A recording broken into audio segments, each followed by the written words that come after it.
ده ابن كده، وانا ده ابن دليه، وانا ده ابن عليا. ها شفت كلامي ده سامع ولا ما سامع؟ انا بنرفع الروح ده والله فوق، ولا بنا عندنا اي شغله. وبعدين شوف نحن دي الدوله، ها، ونحن دي القانون وسياده البلد دي نحن. البلد دي انتوا ما سياده، البلد دي سياده رجال اتربوا على القيم والمبادئ والاخلاق، لا بيغتصبوا ولا بيسرقوا ولا بينهبوا.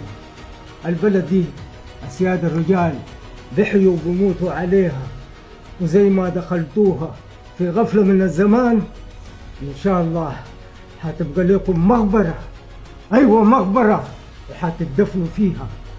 بالرغم من انه ترابه ده اغلى من انه انتوا تدفنوا فيها.